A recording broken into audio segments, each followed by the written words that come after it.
Dan Nabi kalau ibadah itu mesti milih yang paling gampang. Ma khayyara Rasulullah sallallahu alaihi wasallam amroini ilakhtara apa? Aisarahuma, pasti milih yang paling gampang. Termasuk Nabi unik itu tofa rogiban.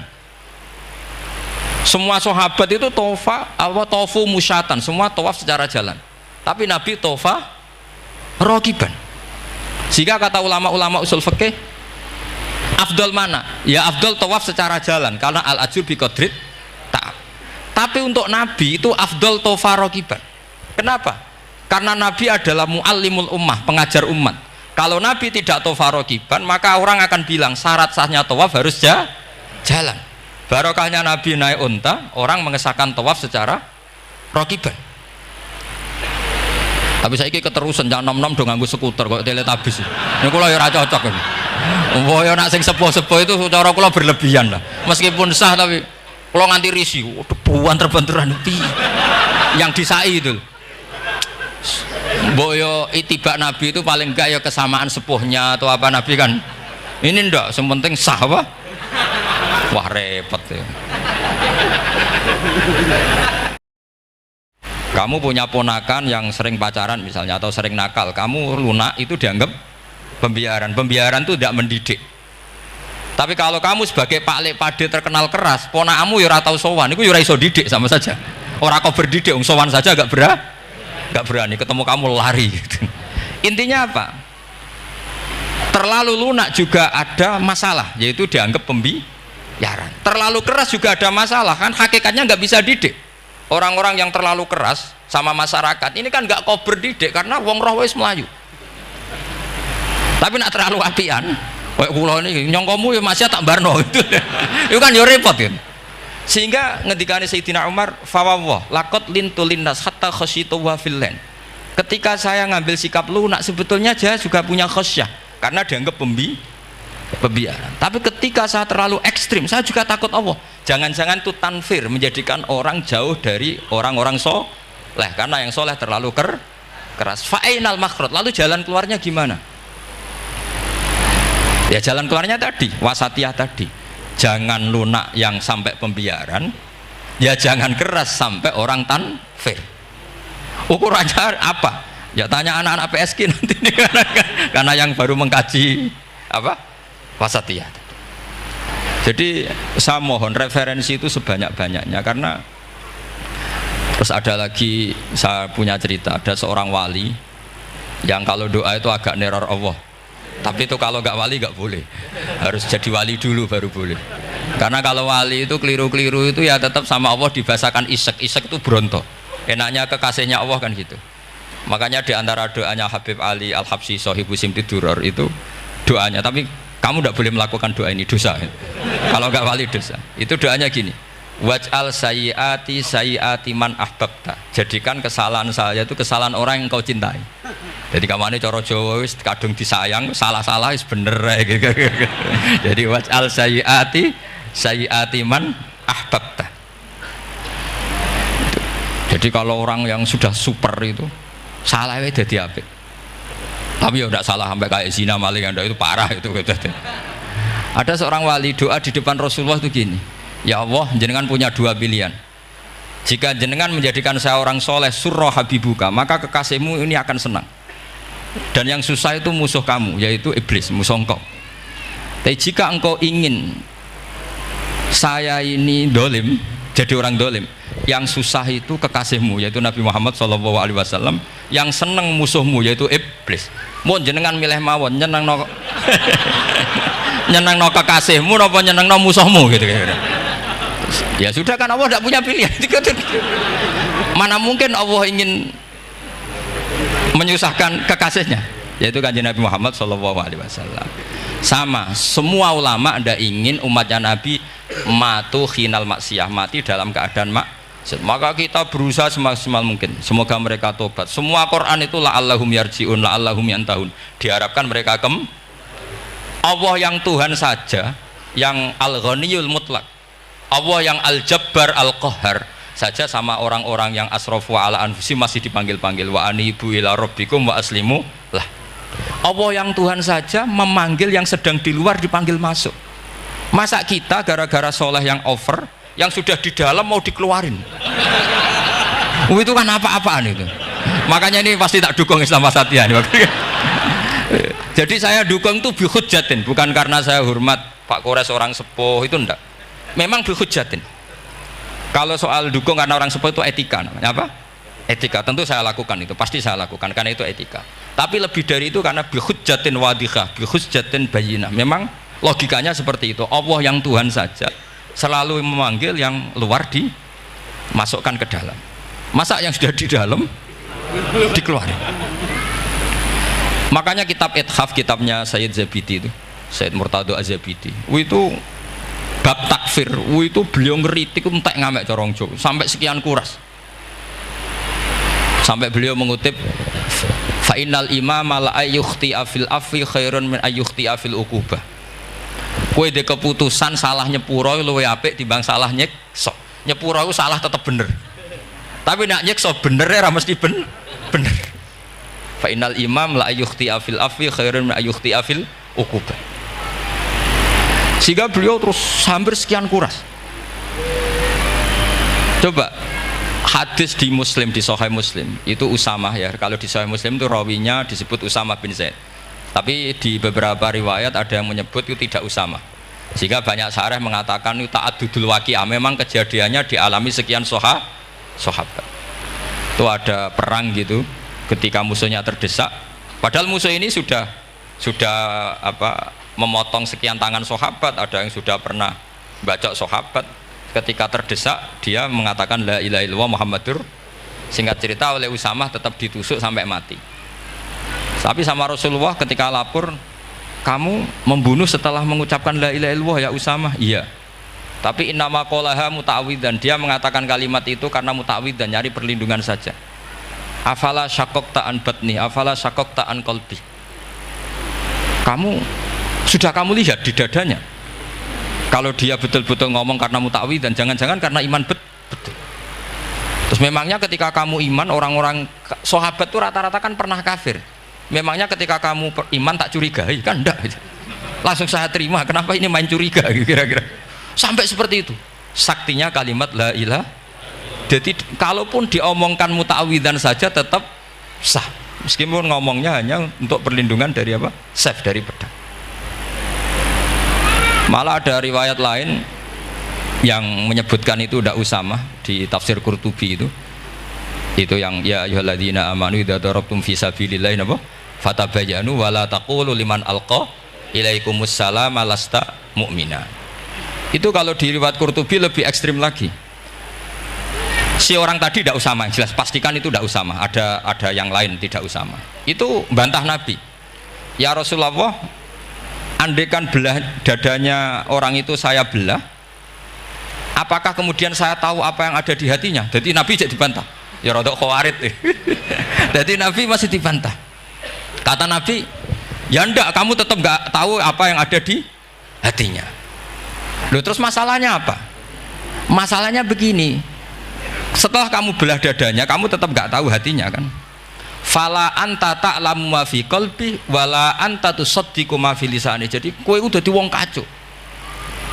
Ngerti hatinya yang enggak, percaya lisannya juga enggak.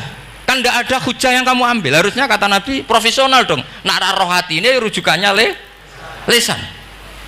Lah ini enggak, hatinya kamu enggak tahu, lisannya enggak kamu percaya, langsung kamu pakai itu apa? Seperti saya sama jenengan kan gampang, aku raro niati sampean ngaji api apa raro. Sementing teko nggon ngaji berarti seneng ngaji. Jadi jelas ada yang diambil. Makanya semenjak itu para ulama rata-rata itu hampir semuanya itu Islamnya wasatiyah. Karena ciri khas agama ini adalah wa yad'u ila daris salam. Selalu memanggil-manggil supaya orang masuk. Enggak ada ayat wallahu yukhriju min daris salam, itu enggak ada. Allah mengusir orang min daris, enggak ada. Nah, kalau sampean salahnya orang yang dicintai kayak Nabi Adam, nasib sampean. Nabi Adam itu salah karena makan apa? Sajaratil khuldi. Kata cerita-cerita gitulah. Nanti bisa diperdebatkan. Sajaratil khuldi itu nama larangan, itu nama salah sebetulnya. Nanti tanya Pak Kures, itu kan sebenarnya gini, istilah khuldin itu bahasa setan. Hal adulluka ala syajaratul khuldi wa mulki la yabla. Jadi iblis itu goda Adam, kamu ingin mangan pohon keabadian. Jadi kalau kita istilahkan syajaratul khuldi berarti mengesahkan istilah yang dipilih setan. Jadi masalah. Makanya saya enggak pokoknya anut-anut umum wong muni syajaratul khuldi ya ikut syajaratul khuldi, tapi ini sebetulnya bahasa yang dipakai setan. Singkat cerita Nabi Adam itu akhirnya makan tapi tidak banyak, makanya sebagian ayat diredaksikan dzaqo itu ngicipi. Makanya ada akala, berarti zauk juga disebut aklu, tapi aklu yang sedikit disebut zauk atau dzaqo. Nah, ketika makan itu Allah duka, tapi duka be orang yang dicintai, diwarai. Cung Adam, kowe tak warai donga supaya tak sepuro. Jadi kaya anak apa minggat wong disayang, disangoni minggatlah tak sangon. Makanya waj'al sayyiati man ahbabta. Disangoni fatalaqa adamu min rabbih kalimatin fataba alaih. Makanya saya kalau baca ayat itu cek enak, jadi sangoni. Maca iki jeng yo kok ben dadi minggat digani HP mbek dhuwit engko nek wis kepen mulai ya semulai. Makanya itu jadi Quran itu luar biasa. Akhirnya Nabi Adam yang benar diusir, tapi sudah bawa bekal, diwarai baik pangeran. Nah ternyata apa? Maksiatu Adam itu maksiatu mu'azzimin, maksiatnya orang yang sangat menghormati Allah. Jadi kalau kamu ingin jadi wali itu pertama harus kamu berstatus al-mu'azzim, al-musabbih. Ternyata kata kuncinya gini, kata tafsir Ibnu Katsirin, waqo sama huma inni lakuma laminan nasihin. Saya ini kan muridnya Mbah Maimun, muridnya bapak saya. Kan gak kebayang orang pakai namanya Allah kemudian dusta. Jadi Nabi Adam dirayu setan kayak apa itu gak pernah tertarik. Gak pernah tertarik. Tapi akhirnya setan bilang, wallahi demi Allah, bahwa saya menyuruh kamu makan buah khut itu laminan nasihin. Wallahi, pakai kata wallahi. Terus Allah ya sudah merevisi larangan itu, sekarang sudah bilang boleh katanya. Nah karena kata pakai wawahi, terus kata Nabi Adam, fawawah wa izzatika ya Rabbi ma dzanantu anna ahadan yahlifu bika kadziban. Ini dawuh Nabi Adam. Adam wis tak kandhani kok ora nurut alasan apa? Terus Adam atau pangeran wa izzatika, demi kehormatanmu ya Allah, fawawahi ma adzunnu anna ahadan yahlifu bika kadziban. Saya tidak pernah ngira ada hambamu, ada makhluk kemudian mencatut nama engkau kemudian dia dusta. Kenapa saya sebut-sebut nanti tadi asmane Mbah Mun?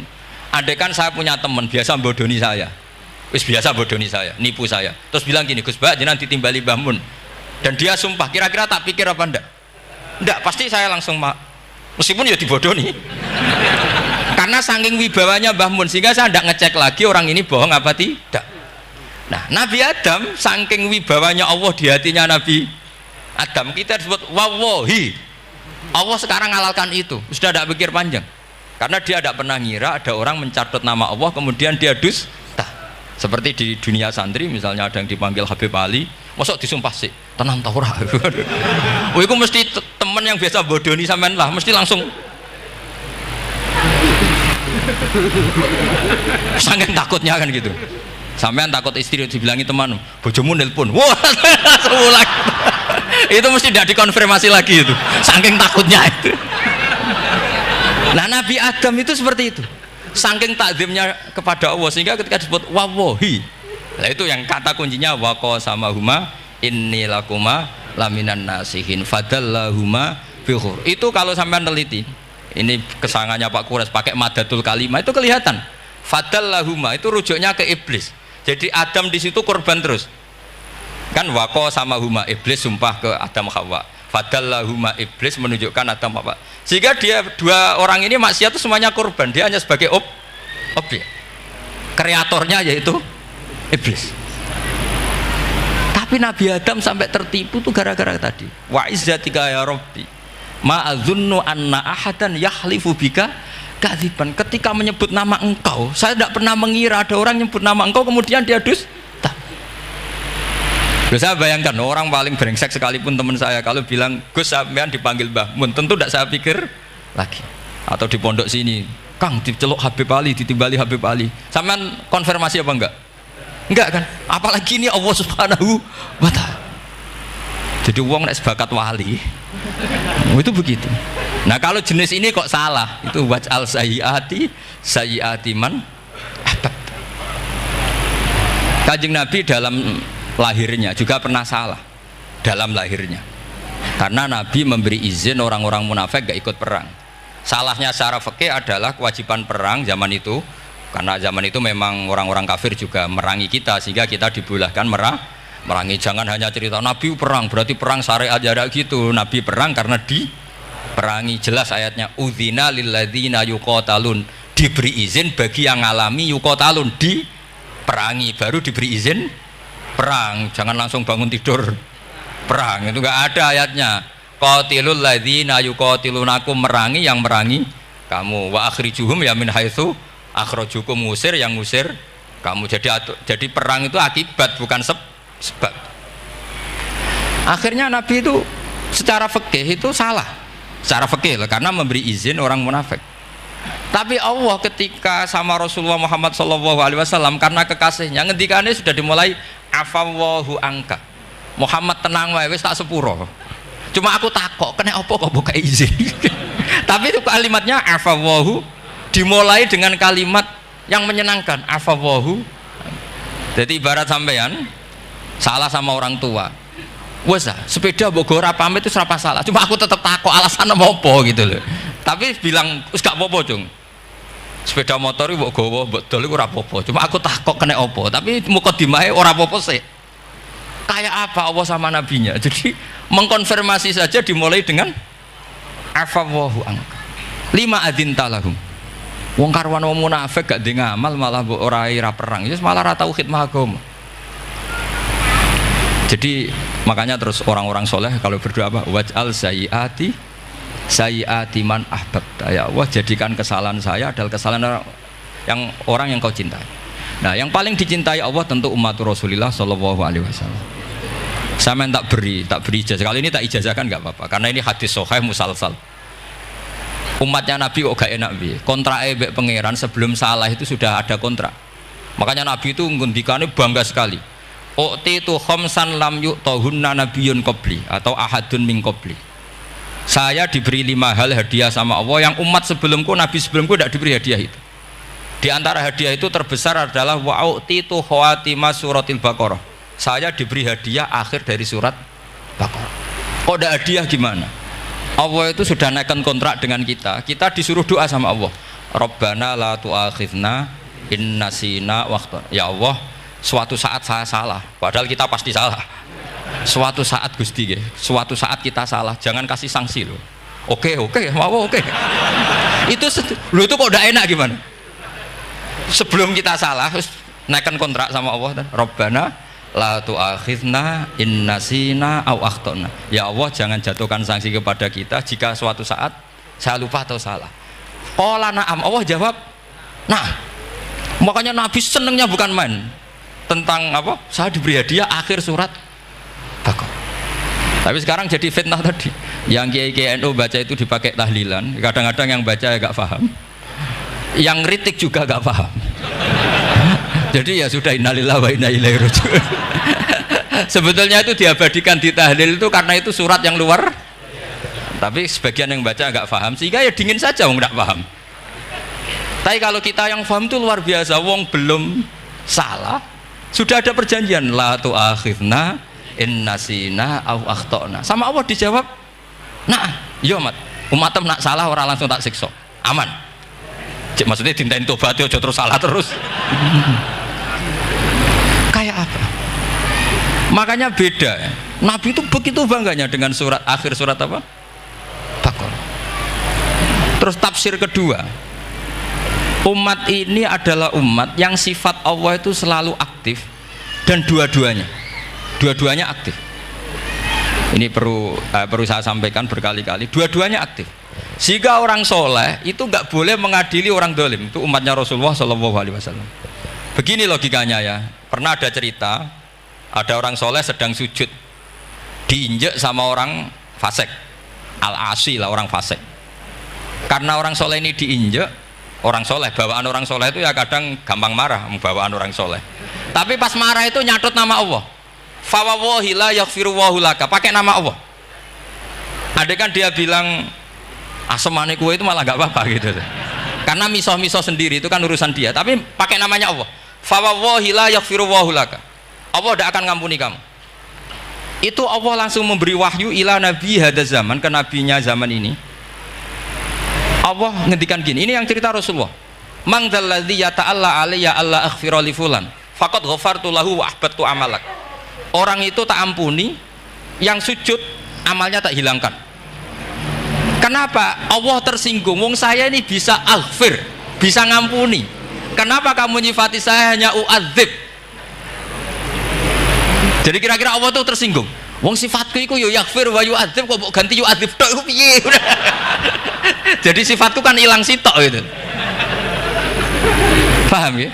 Jadi kalau kamu melihat orang-orang maksiat, pikiran kamu Allah yu'adzibuhum itu enggak fair. Bisa saja Allah yaghfiru lahum. Tapi kamu milih situ tok, yaitu sifat yu'adzib, itu enggak fair. Harusnya ya yaghfiru liman yasha wa yu'adzibu man yasha. Tapi orang soleh ini wallahu la yaghfiru wallahu laka, itu Allah tersinggung. Kenapa tersinggung? Karena Allah hanya disifati yu'adzib, bukan disifati yaghfir. Padahal Allah bisa yu'adzib, bisa yaghfir. Sehingga Wahsy ketika seperti itu, dia qatilu ahad bin nas ila Rasulullah, yaitu Wahsy adalah qatilu Hamzah. Ketika Nabi da'a alaihi, tidak usah diterjemah, itu sama Allah malah Wahsy dikasih tobat. Bahkan turun ayat laisa laka minal amri syai'un aw yatuba alaihim aw. Jadi kita melihat ahlul maksiat, oke, kita tidak cocok dengan mereka, tapi tidak cocok tetap berharap mereka tobat. Kita tarbiyah, karena kita tidak boleh nyifati Allah yu'adzibuhum qatan. Mungkin ramelok dadi pangeran kok muni qatan. Isa wae Allah yaghfiru lahu. Itu pelajaran bagi kita. Jadi ternyata si soleh tadi ditegur sama Allah, kamu tidak bisa seperti itu. Mang dzalladzi yata'alla alayya, ta'ala itu corong Jawa sumpah serapah. Kok iso aku mbok sifati u'adzib tok, wong aku iso aghfir. Makanya di Quran itu ada wa yu'adzibal munafiqina. Ayatnya apa? Insya'a au yatuba. Ya ini dalil-dalil napa? Kalau jenengan mendukung Islam napa? Wasatiyah. Jadi an ilmin. Jadi saya dukung gerakan ini, satu an ilmin, dua memang secara etika. Pak Quraisy itu orang sepuh, tentu pilihan itu setelah sekian baca tafsir, baca referensi, beliau seorang akademisi, profesor, doktor. Tapi saya tetap mohon dukung kita itu an ilmin, apa? An ilmin. Memang dari awal Allah mensifati dirinya bisa yaghfir, bisa yu'adzib. Kenapa kita memastikan yu'adzib? Wong Allah bisa yaghfir. Nah, dengan demikian kamu menetapkan sifat Allah dua-duanya. Jadi yang soleh ya tetap khawatir jangan-jangan ada masalah, yang fasik pun tetap ada harapan. Makanya masyhur dawuh Sayyidina Ali yang dikutip hampir semua ulama, apa? Ala unabbiukum fil faqih kulal faqih. Apa perlu saya ceritakan siapa yang ahli fikih sebenarnya? Apa kata Sayyidina Ali? Sebagian orang malah memarfukan ini ke Rasulullah SAW. Kalaupun ini tidak hadis marfu, dawuh Sayyidina Ali pasti tercermin dari keinginan Rasulullah SAW. Ketika Nabi ditanya siapa itu al-faqih kul al-faqih atau Sayyidina Ali, malam yuknitin nas min rahmatillah walam yu'amminhum min makrillah. Apapun kondisinya orang, jangan putus asakan dari rahmatnya Allah. Sehingga Nabi itu pernah sangat serius ngadepi orang-orang fasik, tapi setelah dimultazam sama Allah ditegur, kalau kamu begitu rahmat saya, kata Allah, kamu batasi. Semenjak itu Nabi terus rileks. Dan Nabi kalau ibadah itu mesti milih yang paling gampang. Ma khayyara Rasulullah sallallahu alaihi wasallam amroini ilakhtara napa? Aisarahuma, pasti milih yang paling gampang. Termasuk Nabi unik itu tofa rogiban. Semua sahabat itu tofu musyatan, semua tawaf secara jalan. Tapi Nabi tofa rogiban. Sehingga kata ulama-ulama usul fikih, afdal mana? Ya afdal tawaf secara jalan, karena al ajur bi qadrit ta'ab. Tapi untuk Nabi itu afdal tofa rogiban. Kenapa? Karena Nabi adalah muallimul ummah, pengajar umat. Kalau Nabi tidak tofa rogiban, maka orang akan bilang syarat sahnya tawaf harus jalan. Barokahnya Nabi naik unta, orang mengesahkan tawaf secara rogiban. Tapi saya ini keterusan, jangan nom-nom dong nganggo skuter kok teletabis. Ini kalau ya cocok. Boyo nak sing sepuh-sepuh itu cara kula berlebihan lah. Meskipun sah tapi kula nganti risih, debuan terbenturan itu. Yang disai itu. Boyo itibak Nabi itu paling enggak ya kesamaan sepuhnya atau apa Nabi kan. Ini ndak, yang penting sah apa? Wah repot ya. Terus bukti berdua gini, kalau Nabi itu ingin ibadah itu paling ringan. Suatu saat setelah Fathu Mekah, Nabi kayak apa rindunya sama Ka'bah Al-Musyarrafah itu, sama Al-Ka'bah Al-Musyarrafah. Nabi saking rindunya minta sama Abu Tolhah Al-Hajabi itu. Minta Utsman ya, Utsman bin Tolhah Al-Hajabi ini.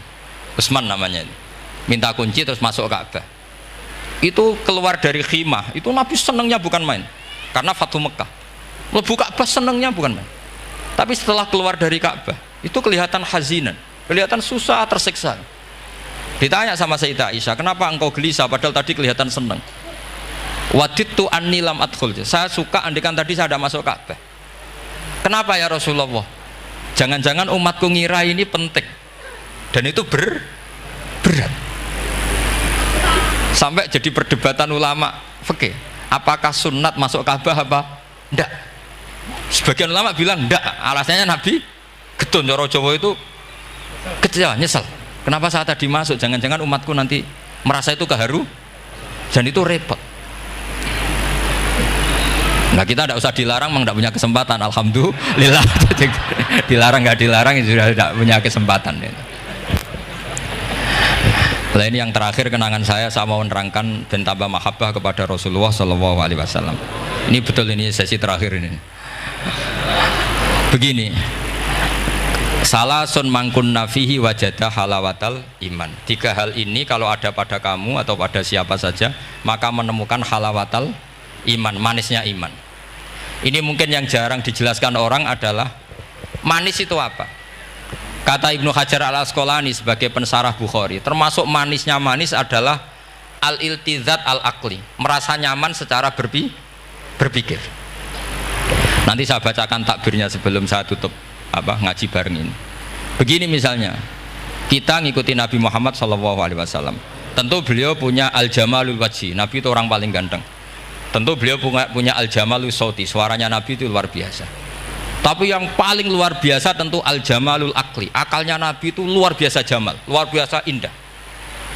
Artinya gini, andaikan Anda seorang profesor atau seorang alim alama, seorang kiai yang paling alim, terus dikasih tahu Nabi, misalnya dikasih tahu Islam, sing gawe donya iki iku Fir'aun, kan mesti tersiksa. Logikanya gimana? Wong Fir'aun lahirnya di bumi kok bikin bumi, kan dulu buminya timbang. Mesti ra iso turu sampe. Iki ajaran nopo ra iso turu. Tapi ajaran ini mengatakan sing gawe alam raya ini Allah. Allah itu awal, Allah itu qadim. Kan terus iso turu, wis adone lah. Nek sing gawe luwih dhisik. Paham ya? Terus sing gawe ku ala kulli syai'in qadir, wis adone lah, jenenge gawe alam mesti ala kulli syai'in qadir. Nah, terus misalnya diajak paham ateis. Alam ini ndak ada, kemudian ada. Penciptanya apa? Ya ketiadaan. Oh, ora iso turu sampean. Bagaimana mungkin al-adam yakhluqu maujudan, alam yang maujud diciptakan oleh Adam. Oh, ora iso turu sampean. Itu kata Ibnu Hajar Al-Asqalani, halawatul iman itu adalah ibaratun anil iltizat al-aqli.